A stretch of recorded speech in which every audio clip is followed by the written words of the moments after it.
Greetings and welcome back to Smartwatch Ticks. We're a YouTube channel on the web at smartwatchticks.com. So you're telling me that the Prime 2 is just too darn big for you, right?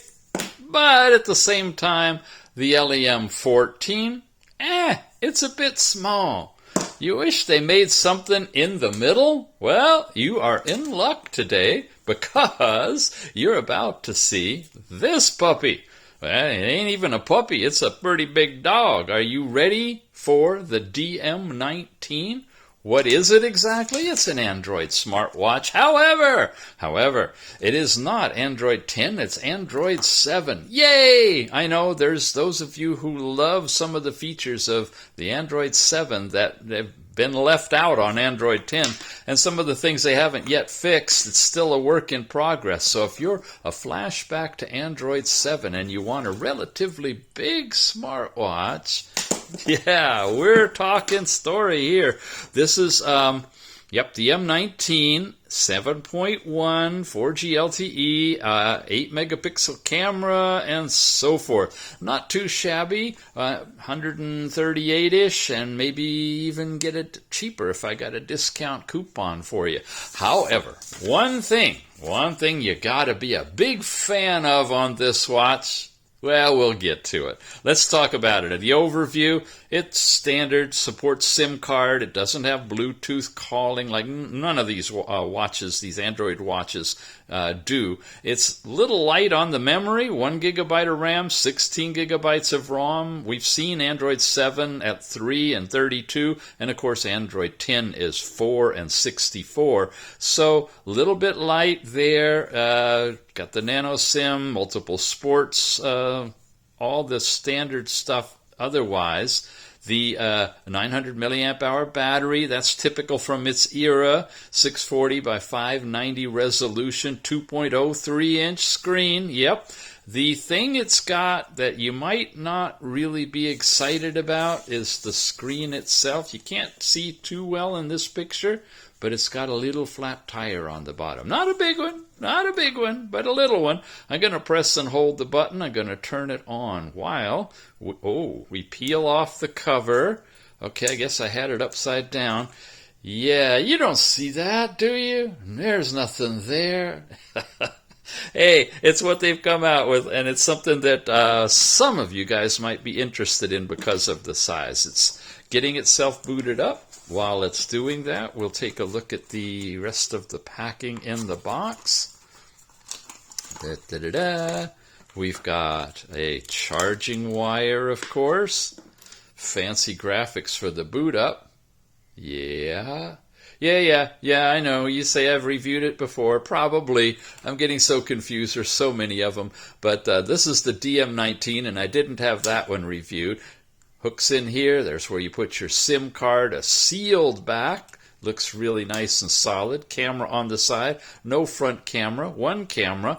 It's a bit of a flashback watch, but it is available right now. If you guys want the Android 7 style of a large watch. See, you put a face like this on it, and it looks normal. Here's the little tool that you would use to pry this up to get in here to change the SIM or put a SIM in.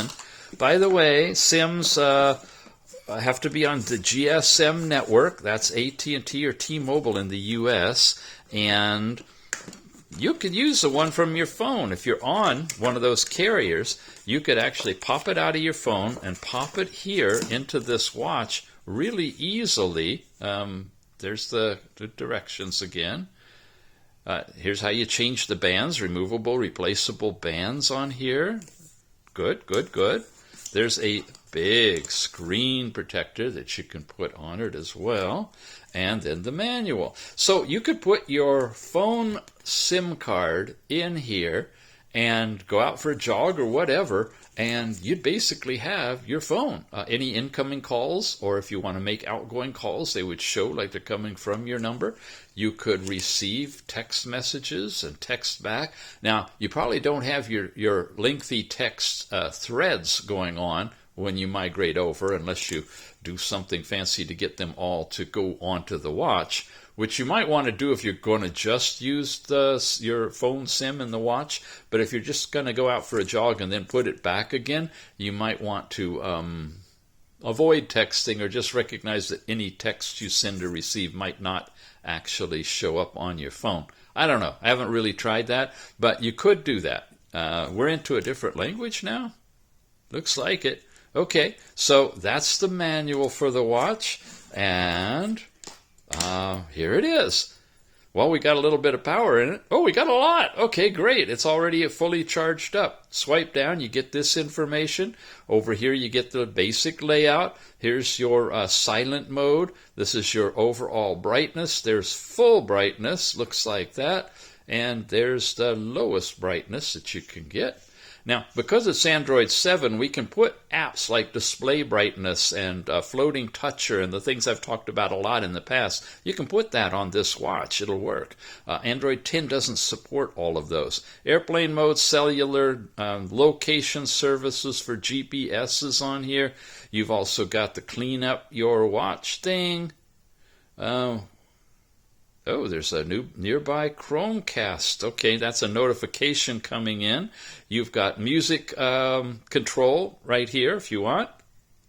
And when you're connected and tethered, you should get your weather here pushed to the watch. So all those things across the top.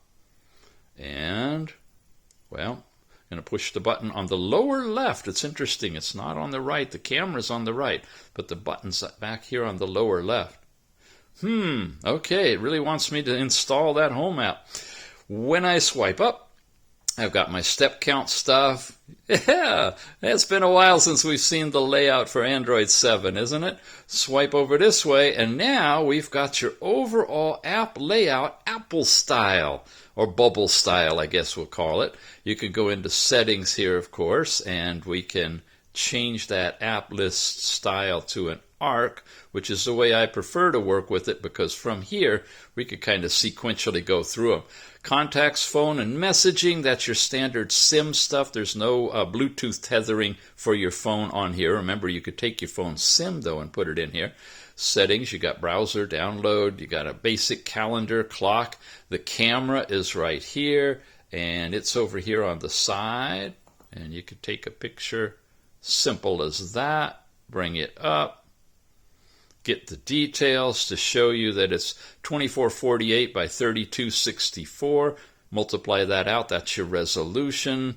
It looks like 8 megapixels to me. Double tap, you can zoom in. Double tap, zoom in more. You don't have pinch and zoom capability, it doesn't look like. No, but you do have those double levels of tapping capable for you. Gallery, your music, sound recorder, your file manager, the heart rate monitor is on the back. It's the same standard module used on all of them. Overall fitness is in here. You get in here and you've got your run and walking and such.